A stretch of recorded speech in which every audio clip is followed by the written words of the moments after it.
Hello everyone, ఇలాంటి videos మీకు ముందుగా కావాలి అనుకుంటే మా ఛానల్ని సబ్స్క్రైబ్ చేసుకొని పక్కనే ఉన్న బెల్ ఐకాన్ని క్లిక్ చేయండి.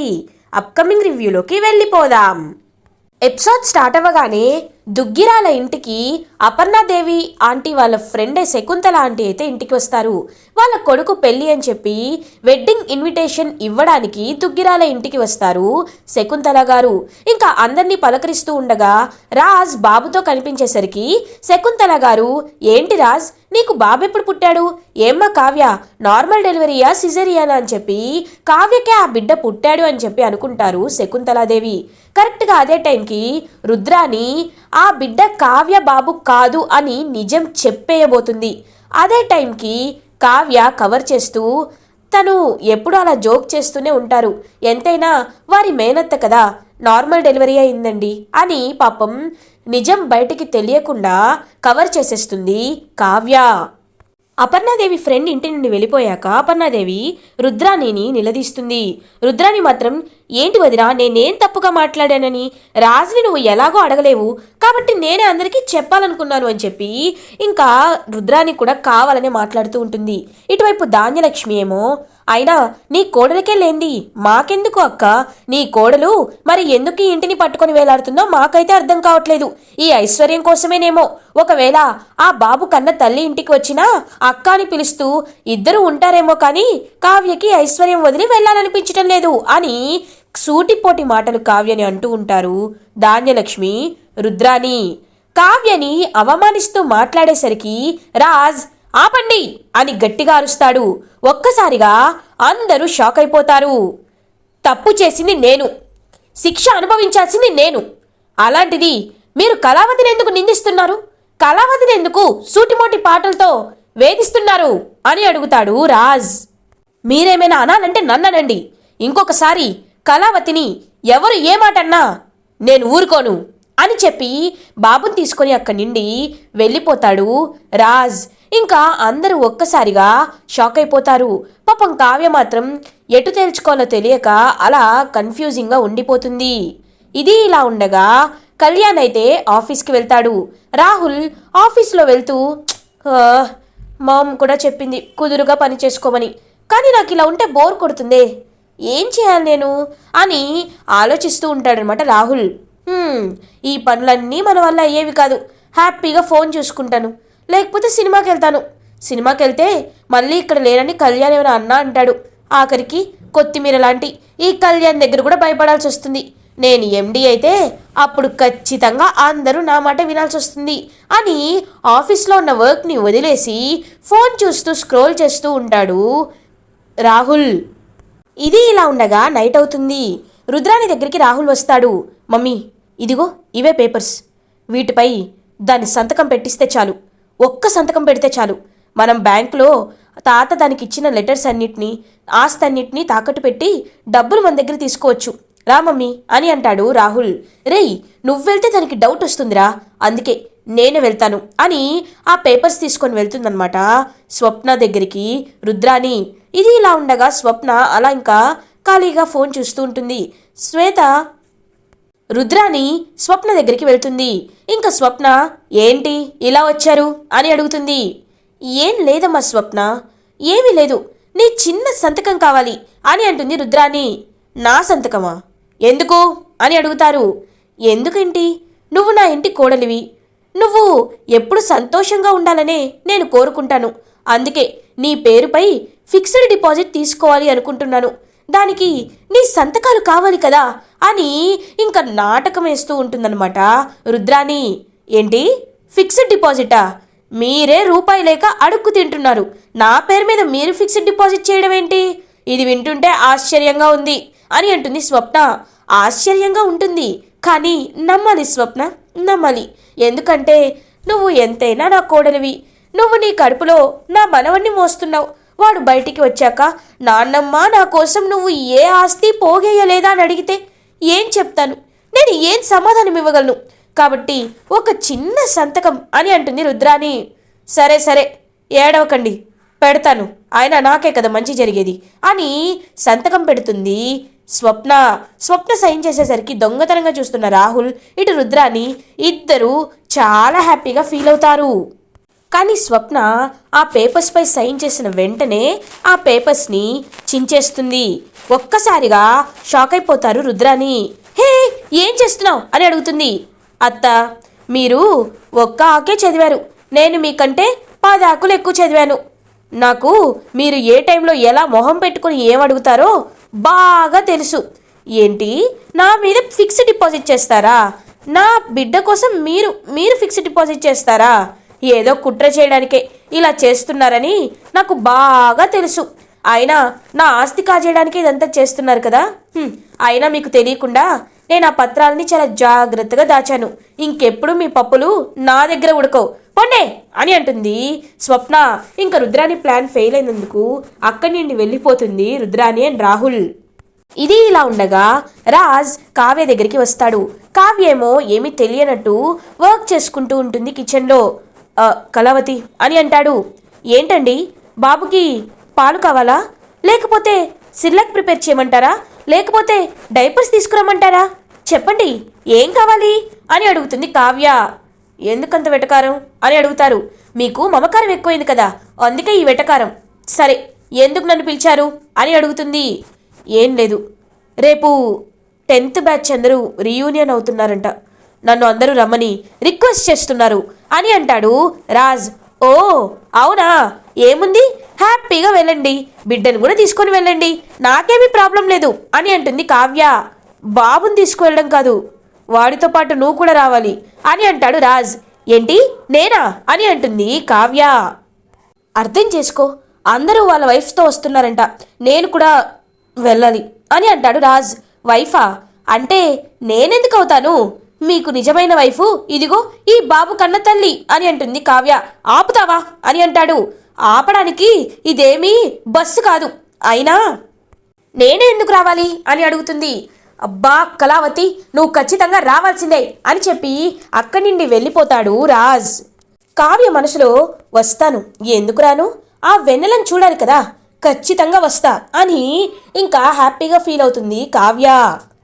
ఇది ఇలా ఉండగా కళ్యాణ్ మాత్రం అనామిక వైపు కూడా చూడకుండా ఇంకా తన పని తను చేసుకుంటూ ఉంటాడు. అనామిక మాత్రం, కళ్యాణ్, నేను చేసింది తప్పే, ఒప్పుకుంటున్నాను. నువ్వు కవిగా ఉన్నప్పుడు నిన్ను ఎంతలా ప్రేమించానో పెళ్ళయ్యాక కూడా అంతలానే ప్రేమించాలి అనుకున్నాను.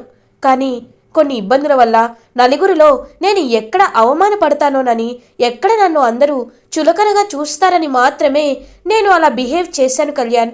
అంతేకాని నీపై నాకు ప్రేమ లేక కాదు అని స్మూత్గా కన్విన్స్ చేయాలనుకుంటుంది కళ్యాణ్ని అనామిక.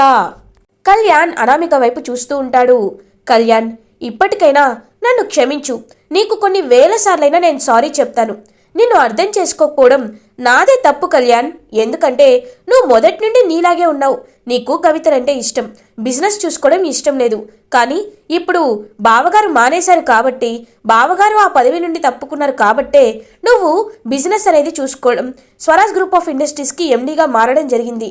కానీ నీలో ఉన్న కవి మాత్రం ఎప్పటికీ అలానే ఉంటాడు. నీ కవినే నేను ప్రేమిస్తాను కళ్యాణ్, నీలో ఉన్న కవిని మాత్రమే నేను ప్రేమిస్తాను అని ఇంకా ప్రేమగా మాట్లాడుతూ ఉంటుంది అనామిక. కళ్యాణ్ మాత్రం ఏమీ మాట్లాడకుండా సైలెంట్గా ఉంటాడు. ఏంటి కళ్యాణ్, ఇప్పటికైనా నన్ను అర్థం చేసుకుంటావా అని అడుగుతుంది. నేను ఎప్పుడు నిన్ను అర్థం చేసుకున్నాను, నువ్వే నన్ను అర్థం చేసుకోలేదు. అయినా ఇవాళ నాకు ఆఫీస్లో చాలా వర్క్ ఉంది, నేను అర్జెంటుగా వెళ్ళాలి అని చెప్పి ఇంకా వెళ్ళిపోతూ ఉంటాడనమాట కళ్యాణ్. ఏంటి కళ్యాణ్ ఇంత మొండిగా ఉంటున్నాడు? ఛీ, ఈ కళ్యాణ్ కంటే ఎవరైనా బెటరే. ఆ రాజ్బాబు గారేమో ఎవరికీ తెలియకుండా ఒక బాబుని ఇంటికి తీసుకొచ్చారు. ఇంకా రాహుల్ గురించి చెప్పక్కర్లేదు, ఏ అమ్మాయి కనబడినా ఆ అమ్మాయిని ఫ్లర్ట్ చేస్తూనే ఉంటాడు. ఈ కళ్యాణ్ ఇంత మొండిగా ఉన్నారు, ఏంటో ఈ కుటుంబం అని అక్కడి నుండి వెళ్ళిపోతుంది అనామిక. ఇది ఇలా ఉండగా ఇంకా ఫేర్వెల్కి వెళ్ళాల్సిన డే అయితే వచ్చేస్తుందనమాట. సో కావ్య చాలా నీట్గా రెడీ అవుతుంది. కావ్య పార్టీ వేర్లో రెడీ అయ్యి తను ఎప్పుడు కొలిచే కృష్ణుడి భగవాని దగ్గరికి వెళ్తుందనమాట. ఇంకా కృష్ణుడి దగ్గరికి వెళ్ళి కావ్య మనస్ఫూర్తిగా కోరుకుంటూ ఉంటుంది. కృష్ణ, నేను ఎప్పుడు నీ అడుగు జాడల్లోనే నడిచాను. నువ్వు నాకు ప్రతి కష్టంలో తోడుగా ఉన్నావు. నాకు ఎప్పుడు కష్టం అనిపించినా నేను నీ దగ్గరికే వచ్చి చెప్పుకుంటాను. ఇప్పుడు కూడా నేను ఒక ముఖ్యమైన పని పైన బయలుదేరుతున్నాను. నా భర్తని ఎవరు నా భర్తని ఇష్టపడ్డారు, అసలు ఆ బాబుని కన్న తల్లి ఎవరు అనే ప్రయత్నంలో తన పేరు తెలుసుకున్నాను. తన ద్వారా ఈ ఫంక్షన్ అనేది ఏర్పాటు చేసేలా చేసుకున్నాను. ఇప్పుడు ఆ బాబు కన్న తల్లి ఎవరో నాకు తెలిసేటట్లు, నిజం బయట పడేటట్లు, నా భర్తపై ఉన్న మచ్చ అనేది, నా భర్తపై ఉన్న అవమానం అనేది తొలగిపోయేటట్లు నువ్వు దీవించాలి కృష్ణ అని పాపం చాలా మనస్ఫూర్తిగా కోరుకుంటుంది కావ్య. అదంతా ఇందిరాదేవి గారు వింటూ ఉంటారు. కావ్య, నువ్వు ఎందుకింత ఆదర్శంగా ఉంటున్నావు? అసలు నీ స్థానంలో ఉన్న ఏ ఆడపిల్ల కానీ, ఏ కోడలు కానీ, ఏ భార్య కానీ ఎవరు ఇలా చేయరు. కానీ నువ్వు మాత్రం ఇంకా నీ భర్త తప్పు చేయలేదని నమ్మి వెళ్తున్నావు చూడు, అదమ్మా గొప్పతనం అంటే. గొప్పతనం అనేది మాట్లాడే మాటల బట్టి, చేసే పనుల బట్టి వస్తుంది, పెద్దరికం బట్టి రాదని మళ్ళీ ఇంకొకసారి నువ్వు నిరూపించుకున్నావమ్మా అని అంటారు ఇందిరాదేవి. అమ్మమ్మ గారు, ఖచ్చితంగా ఇవాళ వెన్నెల ఎవరో తెలుసుకొని తీరుతాను, నన్ను ఆశీర్వదించండి అని చెప్పి అక్కడి నుండి ఇంకా బ్లెస్సింగ్స్ తీసుకొని వెళ్ళిపోతుంది కావ్య. ఇటువైపు రాజ్ కూడా నీట్గా సూట్ వేసుకొని రెడీ అవుతాడనమాట. ఇంకా బాబును కూడా తీసుకొని వస్తాడు. వెళ్దామా అని అంటుంది. వెళ్దాం అని రాజ్ కావ్య ఇద్దరు బయటికి వెళ్తూ ఉంటారు. అదంతా చూస్తున్న రుద్రాని, ఆహాహాహా, ఇన్ని రోజులు ఇంట్లోనే ఉండాలనుకుంటున్నా, ఇప్పుడు పరువుని నీ కొడుకంతల కొడుకే బయటికి తీసుకువెళ్తున్నాడు, చూసావా వదినా అని అంటుంది రుద్రాని. నువ్వు కాస్త నోరు మూసుకుంటే బాగుంటుంది అని అంటారు ఇందిరాదేవి. ఒక్కసారిగా అందరూ షాక్ అయిపోతారు. నా మనవరాలు బయటికి వెళ్తే తప్పేంటి? వెళ్తారు, వాళ్ళ ఇష్టం. అడ్డుపడడానికి, అడగడానికి, ప్రశ్నించడానికి నువ్వెవరు రుద్రాని అని అంటారు ఇందిరాదేవి. అది కాదమ్మా, ఆ బాబుని కూడా అని అంటారు. తీసుకెళ్తారు. కావ్య మొన్న శకుంతల వస్తే తన నా కన్న బిడ్డను ఒప్పుకుంది, ఇప్పుడు తీసుకువెళ్తే తప్పేంటి? మధ్యలో నువ్వు ఇలా రావద్దు, వస్తే నీకు అస్సలు బాగోదు అని చెప్పి కావ్య, రాజ్ మీరు వెళ్ళండ్రా అని అంటారు ఇందిరాదేవి. ఇంకా పాపం కావ్య, రాజ్ ఇద్దరు కారులో బయలుదేరుతారు. ఇటువైపేమో ఇంకా అందరూ సైలెంట్ అయిపోతారు. ఏంటో నా టైం అస్సలు బాగోవటం లేదు, ఎవరిని ఎలా అన్నా అందరూ నన్నే తిడుతున్నారు, ఇప్పుడు ఎలా ఈ బాధను తగ్గించుకోవాలి? నా రూమ్కి వెళ్ళి కొంచెం సేవిస్తేనే తగ్గుతుంది అని తన రూమ్లోకి వెళ్ళిపోతుందన్నమాట రుద్రాని. ఇది ఇలా ఉండగా రాజ్ కావ్య ఫంక్షన్కి, రీయూనియన్ పార్టీకి అయితే అటెండ్ అవుతారు. ఇంకా వాళ్ళ ఫ్రెండ్స్ అందరూ 10th బ్యాచ్ అందరూ అక్కడ ఉంటారనమాట. ఇంకా అందరూ రాజ్ని చూడగానే, రే రాజ్ ఎలా ఉన్నావురా అని చెప్పి అందరూ హ్యాపీగా పలకరిస్తూ ఉంటారు రాజ్ని. కావ్య మాత్రం చుట్టూ వెతుకుతూ ఉంటుంది. కళావతి బాబుని పట్టుకో అని ఇంకా కావ్యకి రాజ్ బాబుని ఇచ్చేసి అక్కడి నుండి వెళ్ళిపోతాడు. ఇంకా వాళ్ళ ఫ్రెండ్స్ అందరూ రాజ్ని గట్టిగా లాగి ఇంకా హ్యాపీగా చిన్నప్పటి కబుర్లన్నీ చెప్పుకుంటూ ఉంటారు. బాబుని పట్టుకొని ఇంకా కావ్య మాత్రం ఎత్తుకొని అంతా వెతుకుతూ ఉంటుంది. వెన్నెల ఎక్కడ ఉందా అని చెప్పి శ్వేత కావ్య దగ్గరికి వస్తుంది. హాయ్ కావ్య అని అంటుంది. హాయ్ శ్వేత, మనం అనుకున్న పని జరిగిందా అని అడుగుతుంది. నేను అదే చూస్తున్నాను కావ్య, వెన్నెల ఇంకా రాలేదని వాళ్ళు చెప్తున్నారు, ఫోన్ చేస్తే వస్తున్నాను అనిందంట. ఇంకొక 10 minutesలో ఆ వెన్నెల ఇక్కడ ఉంటుంది, నువ్వేమీ కంగారు పడద్దు, ఇవాళ ఎలా అయినా వీళ్ళిద్దరిని మనం రెడ్ హ్యాండెడ్గా పట్టుకొని నిలదీయాల్సిందే అని అంటుంది శ్వేత. ఓకే శ్వేత అని ఎప్పుడు ఇంకా వస్తుందో వెన్నెల అని ఎదురు చూస్తూ ఉంటారనమాట రాజ్ కాకుండా అందరూ. ఇంకా కావ్య అండ్ శ్వేత. ఇంకా ఒక కారు వచ్చి ఆగుతుంది. ఆ కార్ నుండి ఒక అమ్మాయి ఒక ఆవిడ అలా నడుచుకుంటూ వాళ్ళ హస్బెండ్తో సహా వస్తూ ఉంటుంది. తన్ని చూసి ఇంకా అలా చూస్తూ ఉండిపోతారు కావ్య అండ్ శ్వేత. అప్పుడే కొంతమంది ఫ్రెండ్స్, వెన్నెల వచ్చిందిరా అని అంటారు. ఇంకా పేరు వినగానే ఒక్కసారిగా షాక్ అయిపోతుంది కావ్య. వెన్నెల పక్కనే తనకి ఒక భర్త అండ్ చేతిలో సేమ్ రాజ్కి ఎంత బాబు ఉన్నాడో అంతే బాబు. ఇంకా అలా వస్తూ ఉంటుందన్నమాట వెన్నెల. ఒక్కసారిగా షాక్ అయిపోతుంది కావ్య. ఇంకా వెన్నెల దగ్గరికి వెళ్ళాలనుకుంటుంది. శ్వేత వెంటనే కావ్యని ఆపుతుంది. ఆగు కావ్య, ఇది కరెక్ట్ టైం కాదు, తను ఒంటరిగా ఉన్నప్పుడు వెళ్ళి అడగాలి, తన భర్త కూడా పక్కనే ఉన్నాడు, కాసేపు సైలెంట్గా ఉండు అని పాపం శ్వేత ఆపేస్తుంది కావ్యని. ఇంకా వెన్నెలని అందరూ పలకరిస్తూ ఉంటారనమాట. ఇంకా ఎప్పుడైతే వెన్నెల ఒంటరిగా ఉంటుందో అప్పుడు తన దగ్గరికి వెళ్తుంది కావ్య. ఎందుకు ఇలా చేశారు అని అడుగుతుంది. ఎవరు మీరు అని అడుగుతుంది వెన్నెల. నేను రాజ్ వాళ్ళ భార్యని అని అంటుంది కావ్య. ఓ అవునా, వావ్, మీరు చాలా బ్యూటిఫుల్గా ఉన్నారు, నేనేం చేశాను అని అడుగుతుంది వెన్నెల. తెలీదా? ఏం చేశారో తెలీదా? ఎందుకు నా నా జీవితంలో చిచ్చు పెట్టారు, ఎందుకు నా జీవితాన్ని నాశనం చేశారు అని చెప్పి నిలదీస్తుందనమాట కావ్య. హలో హలో, అసలు మీరు ఎవరనుకొని ఎవరిని తిడుతున్నారు, నాకేం అర్థం కావటం లేదు అని అంటుంది వెన్నెల. నీకెందుకు అర్థం కాదు వెన్నెల, నువ్వు ఒక బాబుని కానీ మా వారికి అప్పచెప్పావు కదా, మా వారు నువ్వు ఎప్పటి నుండి సీక్రెట్గా ఉంటున్నారు, ఎప్పటి నుండి మీరు క్లోజ్ అయ్యారు అని అడుగుతుంది. షటప్ కావ్య, నువ్వెవరో నాకు తెలీదు, తొలి పరిచయంలోనే ఎందుకు ఇలా మాట్లాడుతున్నావో కూడా అర్థం కావటం లేదు.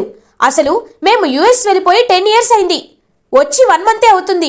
అక్కడే ఒక బిడ్డని కని నా భర్తతో ఇక్కడికి వచ్చేశాను, మా అమ్మ నాన్న ఎక్స్పైర్ అయ్యారని. అలాంటిది నేను రాజ్ని కలవడం ఏంటి, రాజ్తో మాట్లాడడం ఏంటి, అసలు నువ్వు ఎవరనుకుని ఎవరితో మాట్లాడుతున్నావు అని అంటుంది వెన్నెల. ఒక్కసారిగా ఆ మాట విని షాక్ అయిపోతుంది కావ్య. అంటే మీరు అని అంటుంది. మీరు ఎవరిని చూసి ఎవరనుకున్నారు, అసలు నాకేమీ అర్థం కావటం లేదు. రాజ్ అని రాజ్ని పిలుస్తుంది. రాజ్ ఒక్కసారిగా షాక్ అయిపోతాడు. ఏంటి వెన్నెల అని అడుగుతారు. ఏంటి రాజ్, మీ భార్య నన్ను అపార్థం చేసుకుంటుంది, ఏదేదో తప్పుగా మాట్లాడుతుంది, అసలు నాకేమీ అర్థం కావటం లేదు అని అంటుంది వెన్నెల.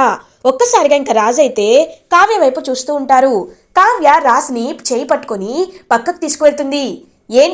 ఏంటిదంతా, పిచ్చొచ్చిందా అని అడుగుతాడు రాజ్. పిచ్చి కాదు, నా బాధ్యత, తెలుసుకోవాల్సిన బాధ్యత. చెప్పండి, నిజం చెప్పండి. ఆ వెన్నెల ఆ బాబు కన్న తల్లి కాకపోతే ఎవరు ఆ బాబు కన్న తల్లి అని అడుగుతుంది కావ్య. నేను చెప్తున్నాను కదా వెన్నెల అని అంటారు. ఈ వెన్నెల కాకపోతే ఏ వెన్నెల, ఎవరు, నాకివాళ నిజం తెలియాల్సిందే, అసలు ఏం జరుగుతుందో తెలియాల్సిందే అని అంటుంది కావ్య. కళావతి, నన్ను కోపం తెప్పించద్దు అని అంటాడు. కోపం కాదండి, ఆవేదన. మీకు ఇది కోపంలా కనిపిస్తుందా? ఒక సగటు భార్యగా నాకుండే ఆవేదననే నేను చెప్తున్నాను. చెప్పండి, ఎప్పటికైనా మొహం దాచుకొని పరదా వెనకాల ఎన్నాళ్ళుంటారు? నిజం చెప్పండి. ఆ బాబు కన్న తల్లి ఎవరు? మీరు కన్న తండ్రి అయితే ఆ బాబు కన్న తల్లి ఎవరు అని అడుగుతుంది ఇంకా కావ్య. మీరు ఎందుకని చెప్పలేకపోతున్నారు? అంటే మీరు చెప్పలేనంత మంది అమ్మాయిలతో అలా మీరు ఉంటున్నారా అని అడుగుతుంది. షటప్ అని గట్టిగా అరుస్తాడు రాజ్. మరి నిజం చెప్పండి, ఆ బాబు కన్న తల్లి ఎవరు మీకు ఎందుకు తెలీదు అని అడుగుతుంది. ఎందుకంటే ఆ బాబు కన్న తండ్రి నేను కాదు కాబట్టి అని అంటాడు రాజ్. రాజ్ మాటలకి ఒక్కసారిగా షాక్ అయిపోతుంది కావ్య. ఏంటి అని అంటుంది. అవును, నిజం అడిగావు కదా, ఇప్పుడు చెప్తున్నాను విను. ఆ బాబు కన్న తండ్రి నేను కాదు, కానీ వాడు మా ఇంటి రక్తమే. ఎలా అడుగుతున్నావా అది అని ఫ్లాష్ బ్యాక్లోకి వెళ్తాడు రాజ్. ప్రకాష్ బాబాయ్ చాలా మంచివారు, ఎప్పుడూ అందరితో బాగా ఉండేవారు. కాకపోతే బాబాయ్కున్న ఒకే ఒక్క లోపం మతిమరుపు. ఆ మతిమరుపు వల్ల ఎన్ని అనర్థాలు జరిగాయో నాకు మాత్రమే తెలుసు. ఒకరోజు నాకు ఫోన్ కాల్ వచ్చింది. వెంటనే హడావిడిగా బయలుదేరాను. నేను అక్కడ ఒక ఆవిడ్ని చూశాను.